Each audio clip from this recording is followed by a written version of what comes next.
Hi, welcome to Classic Album Review, and me and a friend take a look at a classic album with a modern view. Today we're looking at 1997's OK Computer by Radiohead. If you like this episode, please like and subscribe. Let's get into it. Chatting Tracks. Let's talk music. Okay, so today we're going to look at OK Computer, released the 21st of May 1997 in Japan, and in the US it was released on the 1st of July. It's under Capitol Records, produced by Nigel, Godrich and Radiohead, and we're going to talk about some recording locations later. As ever, I'm joined by the wonderful Andy Parker. Thanks for joining me, buddy, today. I really appreciate you being here.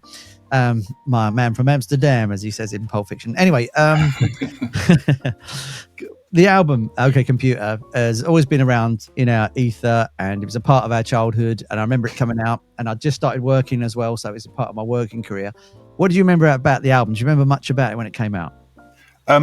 I don't remember the album being dropped. I picked it up a couple of years later. I was working in London, which is quite apt, really. And a group of us were out, and we went to somebody's house, and I heard this album for the first time, and it blew me away. It was really something very, very different to everything that I'd heard before. It struck chords with me. It was melancholy. It was guitar driven. It had everything that I liked about music involved in it. And yeah, I fell in love with it pretty quickly. But I was late to the party with it, probably by a couple of years. I mean, the question we're going to pose during this whole thing is this the 90s version of Dark Side of the Moon? I think that's the question we have to ask ourselves, because of the atmosphere, the running themes, and the idea that there's one structure going through the whole thing. Let's take a look at the band itself. Obviously, you had the Bends previous to this, and Radiohead were around, and you and I played in a band for many years, and Creep was the big song that we knew about. But previous to that, did you know much of Radiohead, or were you sort of totally late to the party? Did you know about the Bends, but not about OK Computer? No, I knew of Radiohead quite early. I jumped on Pablo Honey quite early, the first one, and obviously Creep being the mega hit that it was.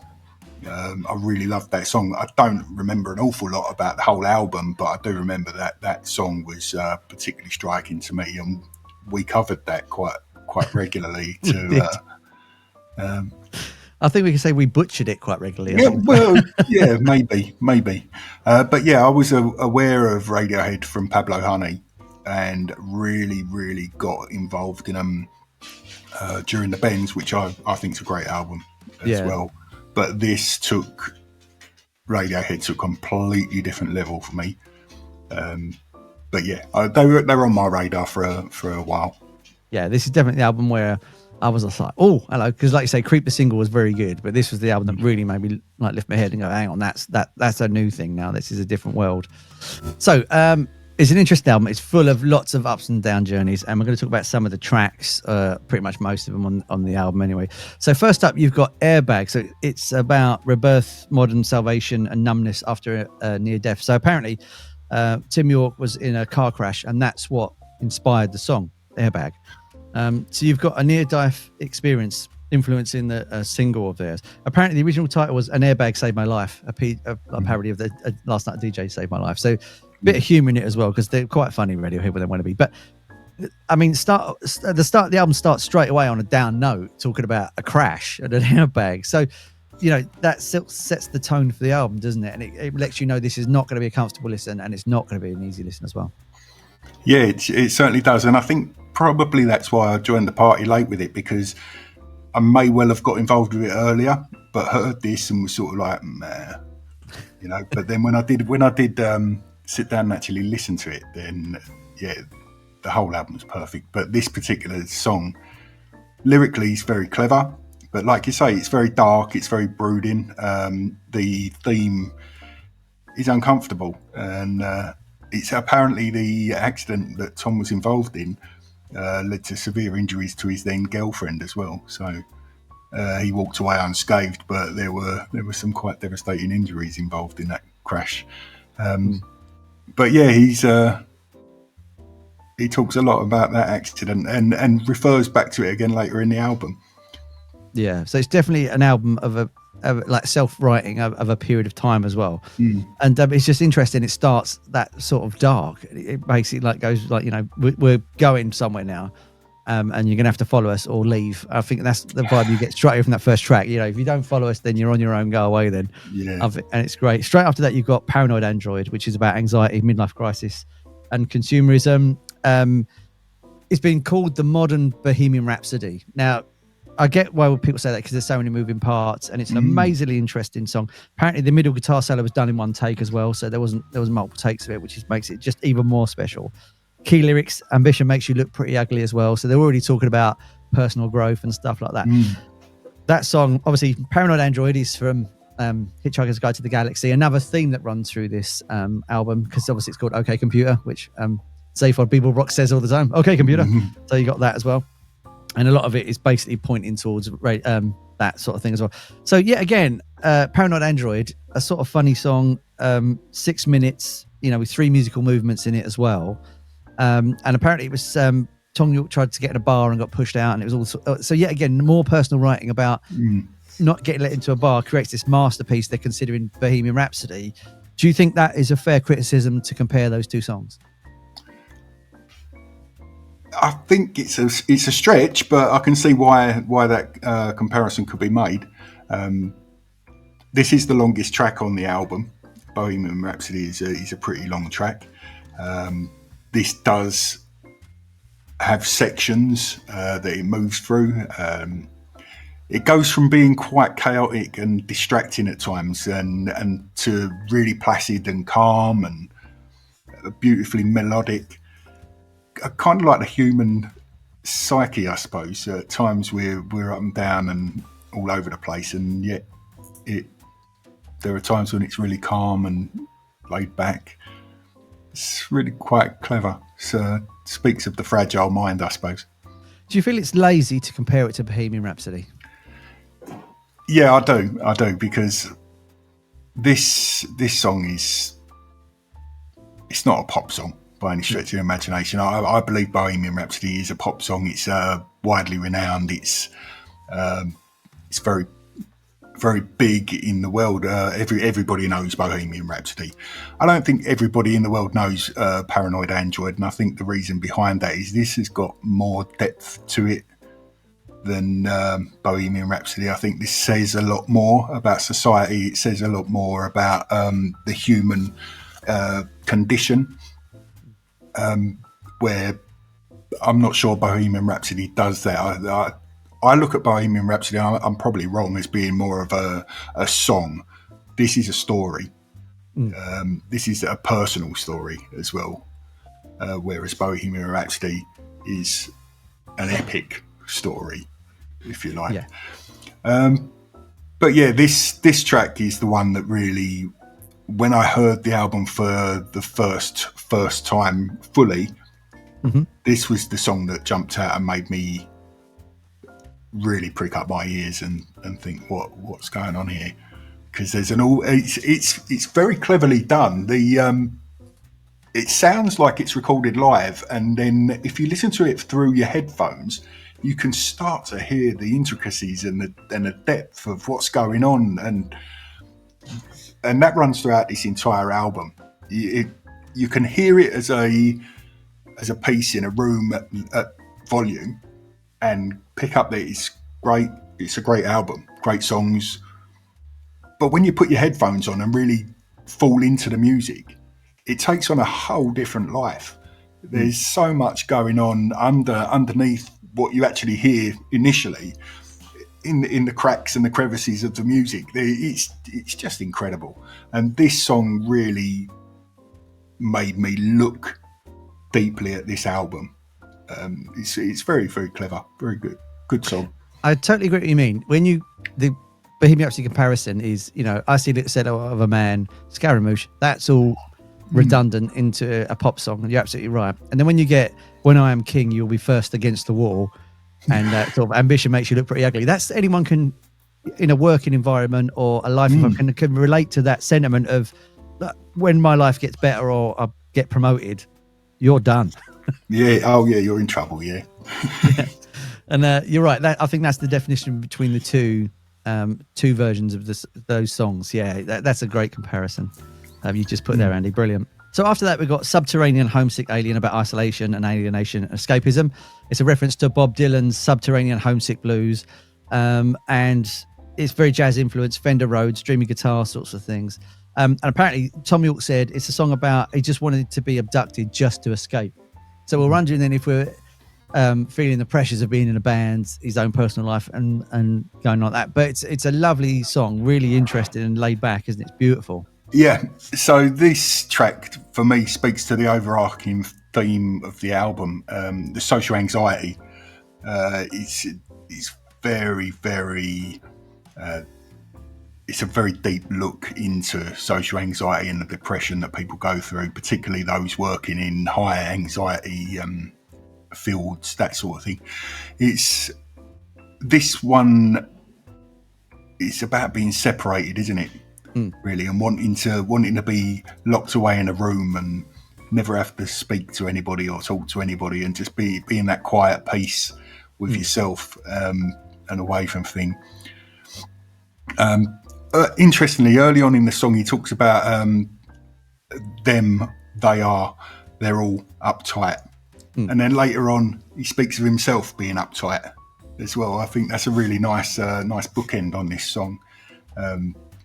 Because we are all uptight at the end of the day, and if we look at ourselves in the context of the wider world, there's a lot of stress and anxiety around, and I think that this album really started to shine a light on that, and also into the fact that technology was moving so fast towards the end of the 90s that the human race was struggling to keep up with the development of technology as well. And that kind of bred into the social anxiety, and people were starting to become more disassociated with one another through forms of media, through communication, through phones, through emails, that sort of thing. Everything was so fast paced, and people were starting to be distanced from one another. And I think that's why this album remains so relevant today, because that hasn't changed. It's only really there's only really been a magnifying glass pointed at that. We're further away from each other now, even though the world has been made smaller by technology. We as a human race are further apart than we've ever been. We're more isolated than we've ever been, and I think that Radiohead saw the beginning of that with this album, and I think a lot of this album speaks to that. It's so of the time, but way beyond its years. Yeah, it's so far in advance of where we've come now. I just think that they saw into the future. Yeah, I mean, they say isolation is addictive, and I think that's the song I get from that. The idea I get from that song is that he wants to be alone and left alone in his own bubble, and then that's how you. Yeah, and it's an amazing song. It's really interesting. The dreamy guitars are almost like the future that he wants, but doesn't present itself. And it's like, yeah, it's almost like that's what I want over there, and it's a dream, but it's unattainable because I'd have to interact maybe as well. It could be like you don't want to interact with people, and it's that sort of thing. It's fantastic. After that, we've got so obviously I heard the album back in the day when it came out, and I've played it over the last 30 odd years every now and again. And then there's that track that you forget about on any album, isn't it? That you go, whoa, hang on a minute. You know what I mean? Like, and that was Exit, Music for a Film. The track after that. And it came on, and I'd forgotten all about this track somehow. I don't know how I'd done that. But I think in the world of playlists, you just get a create that band's favorite bits and bobs. Yeah, and you forget sometimes about the B-sides and the A-sides that you used to listen to as well. You just cut things down because that's what's available. I think that's what happens. Anyway, so it came on, and straight away I was like, bloody hell, that's really dark. From the guitar tone, straight away I was like, that is really, really dark. So it's about escape, defiance, and true love, apparently. It's written for Baz Luhrmann's Romeo and Juliet to play during the credits. The key lyrics, we hope that you choke. That you choke is just wow. And it starts really minimal with distorted drums on it. So you're looking at high use of distortion on drums as well, which wasn't that sort of used. It was used a bit, but they really cranked it up on this as well. And apparently it was meant to be on the official soundtrack to the Romeo and Juliet, but they wouldn't let them do it. So it's on the film, I think, but not on the soundtrack. But what an atmospheric track that is. It's very Nick Cave as well. It's got that sort of dark tone to it where it could take you absolutely anywhere. And it kind of scared me. I put it on again and it kind of scared me for a minute. And it's weird when music can do that, but it literally made me step back and go, whoa, hang on. I don't like this. I don't know if it's because it's a bit too close to the bone or if it reminds me of something in the past where it happened to be playing. But it's one of those songs I think that can really, if a serial killer got arrested and they said that's their favorite song, that wouldn't surprise me. No, not at all. Not at all. You won't be surprised to know that on my notes I've written that it evokes real angst in me. Yeah. It really does. It really does fill you with dread, really, because it's so real. It's such a real song. And when you're speaking about it being written for Romeo and Juliet, you can actually see that in the lyrics as well, the way it speaks. And it builds to this crescendo towards the end, which possibly points at the sad demise of Romeo and Juliet. Really, as it builds and builds and builds, and it comes to this crescendo, and then it just stops, and it's wow. It's one of my favourite songs off this album, but it's frightening. It's a frightening track. I mean, I've never seen the film, so maybe I should check it out and look at it. But you can see at the end where I can't remember only one drinks poison, and the other drinks the poison. Is that right? Yeah, that's right. Romeo and Juliet, they end up committing joint unaliveness, and and it's literally it's supposed to be a sleeping potion, right? I think it's Romeo gives to Juliet. I'm sure it's that way around, and he gives it to her. Or somebody gives it to her, and then he finds her thinking she's dead. He then takes poison when actually it was all a ruse for her to be asleep. They would then move her away. She'd wake up and they could go off together. Right. Okay. But it ends up not working out that way. So he finds her, thinks she's dead, ends up taking the poison. Then he passes. She wakes up, finding, and then she drowns herself, I believe. But it's all pretty dark, and I think this track really reflects that, and I think it's a perfect song, and I can't understand why they didn't want to use it, really. Also, though, if you take the song as like you described Romeo and Juliet, because I've never been a Shakespeare fan anyway, so you can hate me online if you want. But anyway, so you've got that part, and then where at the end it goes, or that sort of distorted drums, that literally would go to the end scene, wouldn't it? So it would work in that structure. Of course, yeah. And now, like I said, I've not seen the film. So if you're listening to this or watching this and you've seen the film, you can skip this bit because obviously, like, you know what happens. But yeah, to me, as an outsider, not understanding any of it, that's how that would work in my mind. And I think that's what's fantastic about it in that sense. But yeah, it's a great song, very dark, and an amazing track.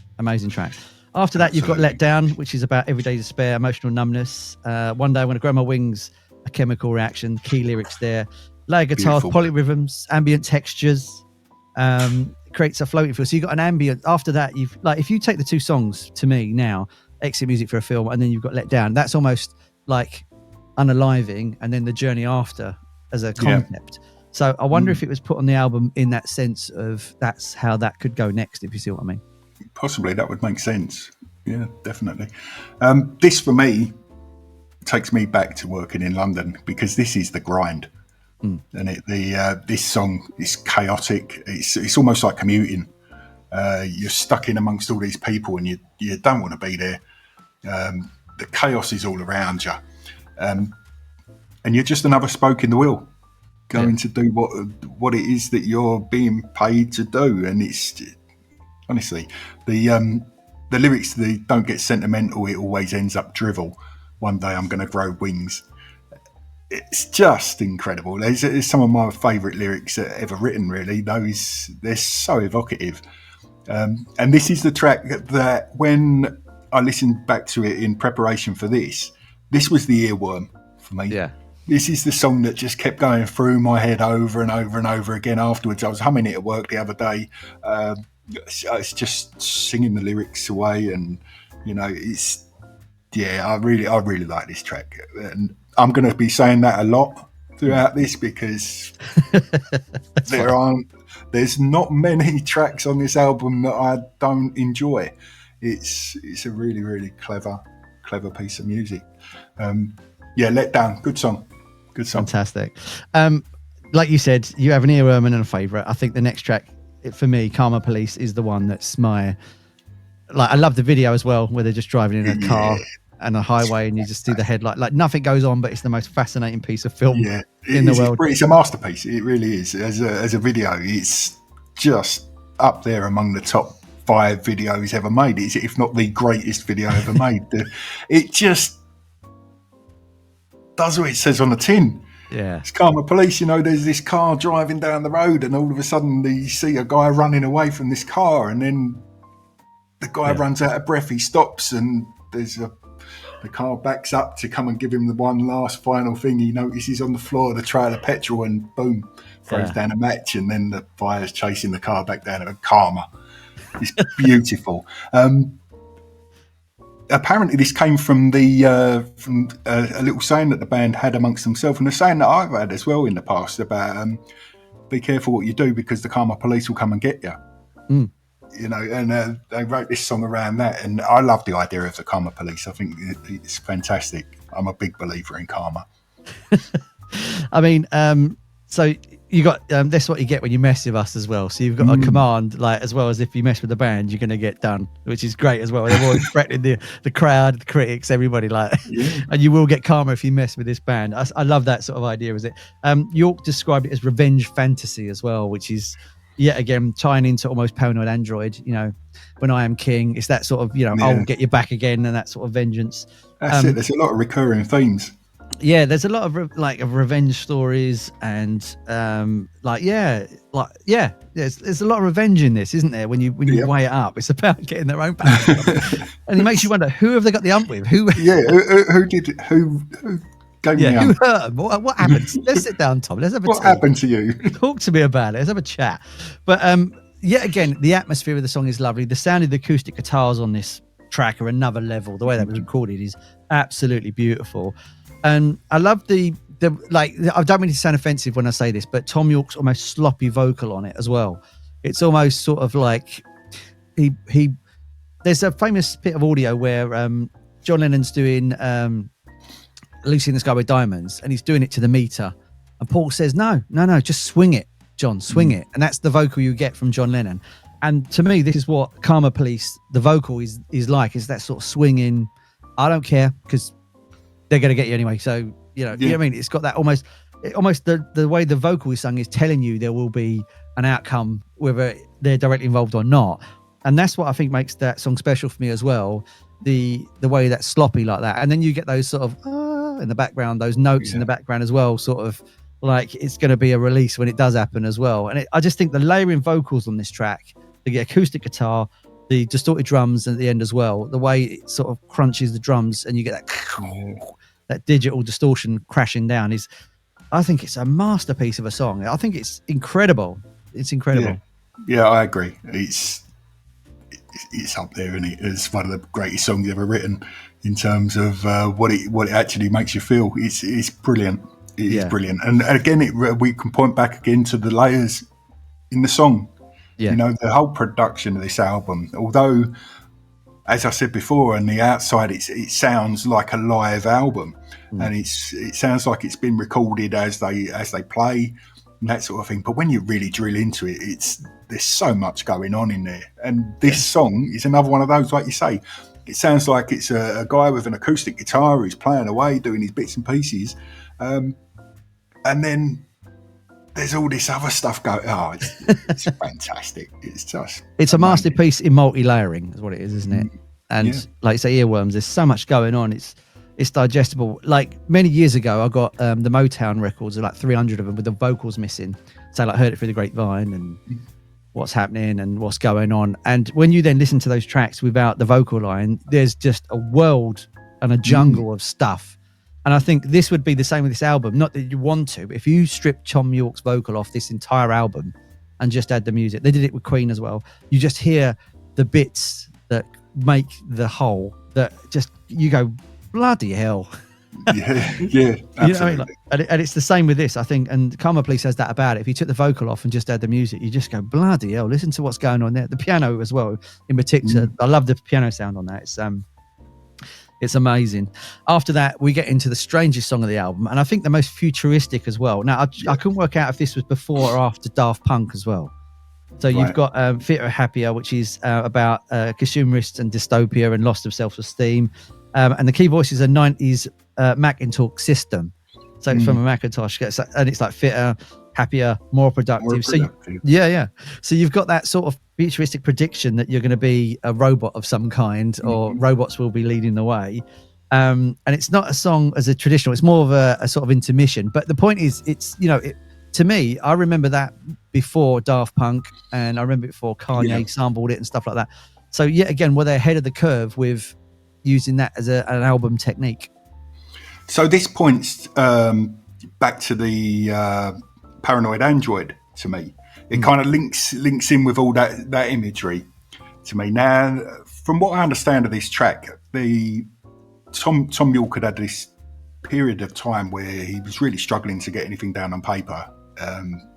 He'd suffered a bit of writer's block, and the only thing he could do was make lists.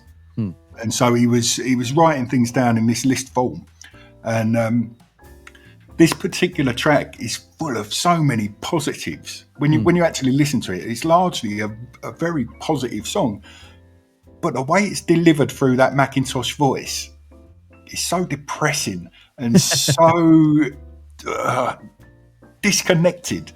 Yeah, it's just, I think it's really clever.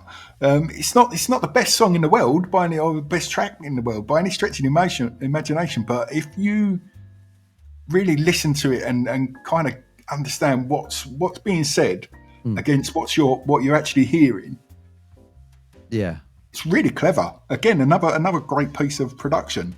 Fantastic. I took it as a robot trying to understand what a human would want. Quite possibly, yeah, quite possibly. That would make sense, yeah. And it's listing the things, you know, like. Yeah, I can't see it being anything really other than that. Again, with the whole theme of the album and that sort of stuff, it's just the back to the consumerism, the social anxiety, all that sort of stuff. It's just a list of positive things delivered in this really melancholic way. Fantastic. I love this album, as you can probably tell.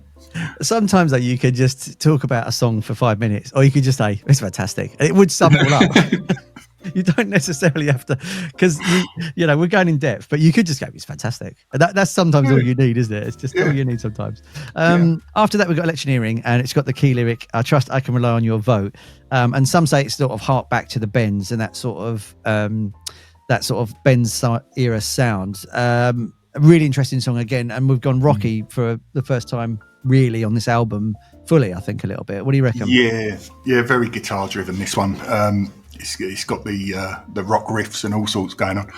Just to look into politics and politicians, isn't it? About the way that people in that field make statements that they believe will win the public favour. You know, it's basically saying people are liars. Listen to them if you like, but don't take everything they say as being the truth, because it's clearly not. But yeah, I will stop at nothing when electioneering. It's that's the truth of it. Yeah, it's a truthful lie, isn't it? Is what it is. Yeah, of course. Again, production's brilliant on this one. A lot of layers going on in there. You're much more attuned to that sort of thing than I am, but this is really, really, really good. It's fantastic.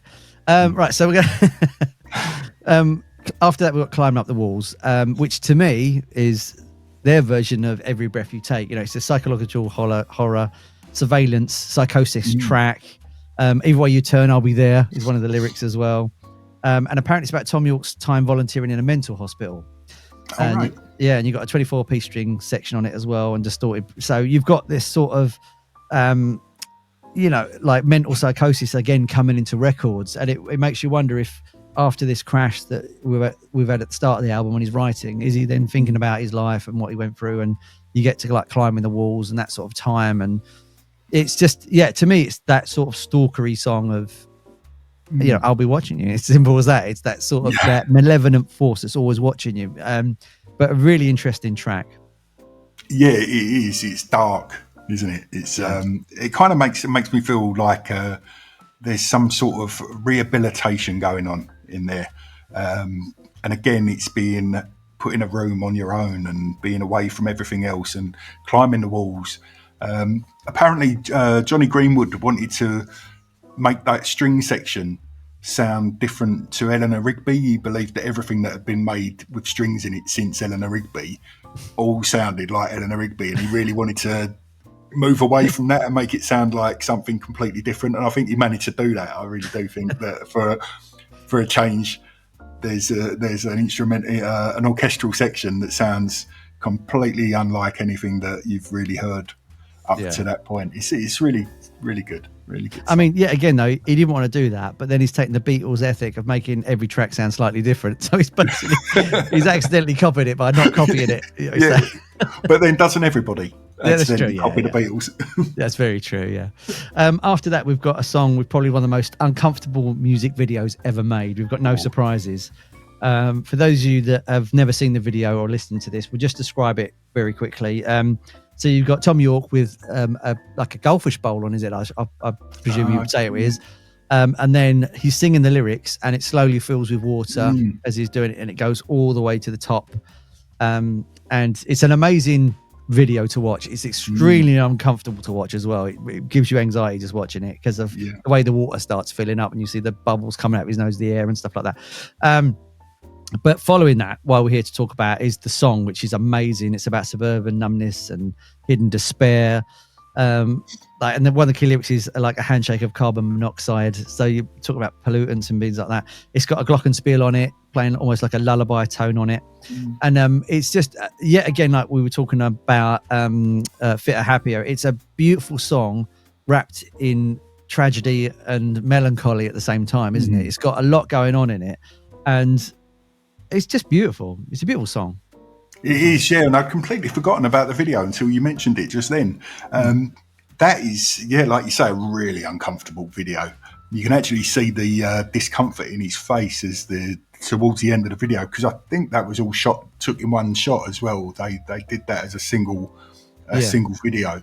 And just before he releases the water, which is a long way into the song, it's like, like you say, you really are starting to get anxious for Tom at that moment. You're like, "Whoa, come on, guy!" Yeah. And then he releases the water, and it all comes out, and you see him take this great big giant in breath, like, my God. Yeah. And it's like the relief that you feel as a viewer, and he must have felt doing that is. Very good. But I don't understand really how the song and the video go together. In terms of lyrically, I kind of get it from the imagery, if you like, the imagery that they're trying to put across the darkness and the despair and all that sort of stuff. And anxiety, I suppose, because when you are anxious, you can't breathe, you can't do anything, and perhaps he's thinking he's in a goldfish bowl being looked at all the time, maybe. Who knows what he's trying to get at there. But I mean, you've opened up a whole new can of worms there, haven't you? About that video. On my notes I've got it's dark track speaking on depression and the need to end it all, and perhaps it's all right to do that, and it's kind of that's how it's, that's kind of how it feels. The juxtaposition of the music and the lyrics, the way you've kind of got this childish ding, ding, ding, ding going on, and the depth and darkness of the lyrics that's underneath it all. It just takes your breath away. As a song, it just takes your breath away. It's amazing. I don't if watching this you've never heard this song, I suggest you press pause, put this on now, and listen to it, because it will change your life forever. This is a life-changing song. No surprises. It's one of those songs that from the minute you hear it, you'll never forget it. It's a fantastic piece of work, and possibly the key point of this album. It's the thing that really pins it up there and takes it to the upper echelons of albums ever made. Yeah. It's really, really, really, really, really good. I honestly can't stress enough how good No Surprises is. I think no matter what you listen to in your daily life, if you take 1 second to put this on, you'll never regret it. Absolutely. I always see it as a mundane song, as in it's looking at the view of life, as in you've got up, you've gone to work, you're doing your job, especially if you don't enjoy it, and you go, yep, no surprises, same as yesterday.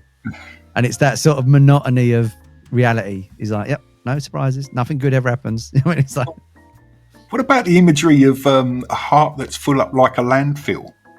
yeah. You know, you're taking this love imagery, a full up heart, but like a landfill. Yeah. So this heart that's full of rubbish. It's, you know, these are the imageries that make Tom York's lyrics so incredible. Yeah. See, to me, that'd be a toxic relationship he's talking about. Yeah, that's it. I mean, but how perfectly put. Yeah. You know, a heart that's full up like a landfill. It's great, isn't it? Beautiful. This is why I love music. There's so many interpretations. Take it how you want, and it's all brilliant no matter how you look at it. Brilliant. After that, we've got Lucky, which is about survival, fated for in tragedy. Pull Me Out of an Air Crash. It was recorded for the Help album in '95, which was a charity album, which is a great album, actually. It's got some good stuff in it as well. And this song apparently is the template for the sound of OK Computer. And I can sort of hear that in it as well. It's got a lot of stuff in it, hasn't it? Yeah, when they were asked to do the charity album, Radiohead have never been a covers band. They've never liked doing covers. They've never done any good covers. And so they decided to do something new. And wow, aren't we all grateful they did? Because like you say, this was the template for this album. Without this, would they have done it? Who knows? But this certainly sparked it on. It's another strong lyrical performance from Tom. And low key, it's one of the best tracks on the album. It's really, really something else. It's got great guitar solo, and this is the song that I think of when I look at the album cover. It's this track that the album cover brings to mind. There's a lot going on. It's back to that imagery of transportation accidents, that sort of thing. You know, back to the airbag saving your life, the car crash, the plane crash, and just devastation, really. But this album's littered with devastation. Why do we love it so? It's because we're British. British only know misery. Again, I use the word fantastic. It's just a great song. Really, really clever. Yeah. After that, you've got The Tourist, which is about slowing down, mindfulness, exhaustion. Key lyrics is "Idiot, slow down." And it's melancholic and restrained as well. It closes the album like kind of calm, and apparently it was like written from the perspective of seeing like frantic tourists rushing around as well. So is that him? Like, is it Radiohead or Tom being a tourist in his own life and looking at it from a distance and going, "You got to calm down"? Also, you're getting relaxed at the end of it as well, so you're releasing it again. So the question I'm going to pose to you is this album a mixture of different songs, or is it a journey which is leading up to, like, at the start of the song we've got a crash, right? Then we get to Tourist, which is relaxed. So is this the final moments of someone's life looking back at it through the lens of these songs at different points in their life? As an idea, I think that is a very apt look at it. I've actually got written down in my notes, "Hey man, slow down," maybe bringing the album full circle back to the crash at the beginning, where the airbag saves your life, which would then feed into what you've just said there. Is it a look at different points of your life after life-threatening accident, in the last moments, and you're seeing everything flash before your eyes. Hey man, slow down. Yeah, it's brilliant. It's just brilliant. it just reflects again the fast pace of the world as well. To me, if you look beyond that, it's as I said before about the turn of millennium, everything moving at such a great pace and technology progressing and all that. You can hear that in the lyrics, but yet the music is on the other end of the spectrum. It's kind of it plods along. It kind of moves slowly towards its goal and its destination, but the lyrics are speaking of something completely different. And there's a lot of juxtaposition in this album between what is being said and what you're hearing. And yeah, I think you're spot on. Honestly think you are spot on with that. Really clever look at what this album actually is. Thank you for enlightening me on that. Thank you, mate. And they said it'll count to nothing. Anyway, okay, we're going to talk about the recording. We've just done the songs now. So it was recorded at St Catherine's Court, a 16th century mansion owned by the actress Jane Seymour.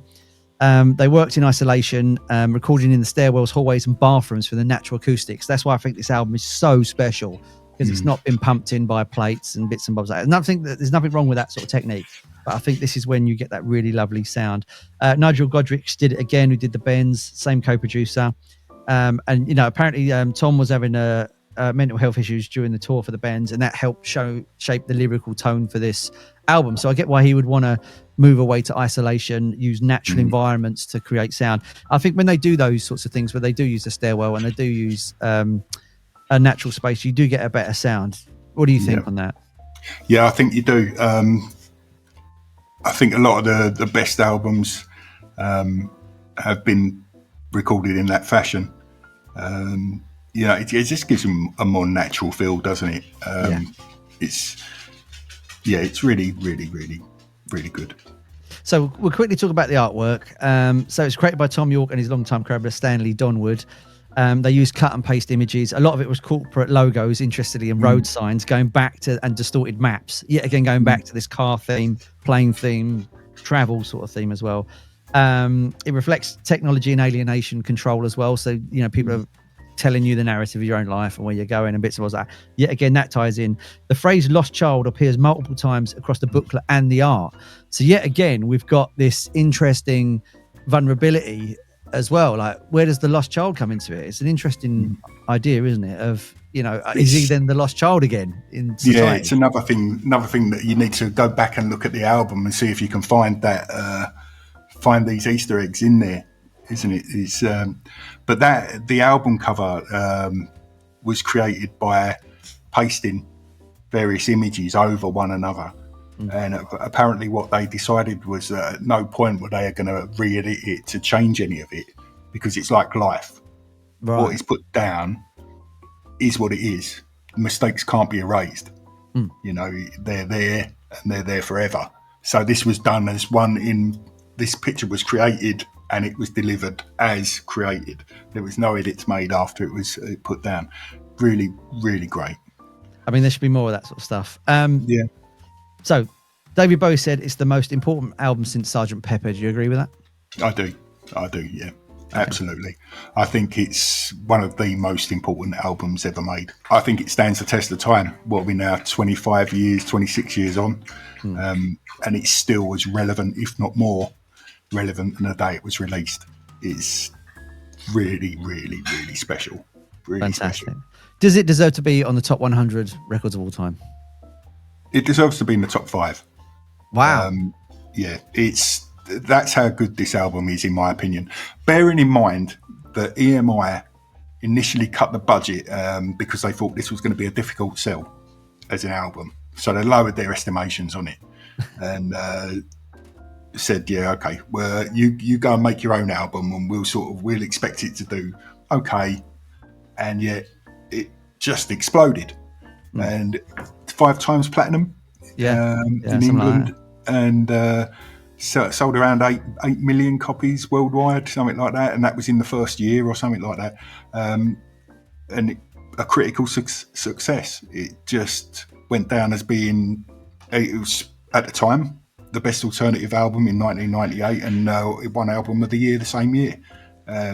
It continues to feature heavily in the top lists of albums ever made. In my opinion, it's way up there. I reserve the right to change my mind at a later date when we've gone through more of these albums. But today, looking at this, yeah, I think it deserves its place in the top 5. It's such an important album. Well, let us know in the comments what you think. Do you think this album deserves to be in the top 100 records of all time? If you could, what tracks would you swap out for the single as well? I would love to know that. If you think that this track on this album, he's shaking his head already. If you'd swap a track out and just move this album around, which ones would you swap and move around? Just let us know in the comments what your favourite Radiohead album is. Have you seen them live? We'd love to know that as well in the comments. Andy, thanks for joining me today. As ever, it's been a pleasure. I look forward to the next one as always. Yeah, thanks a lot, mate.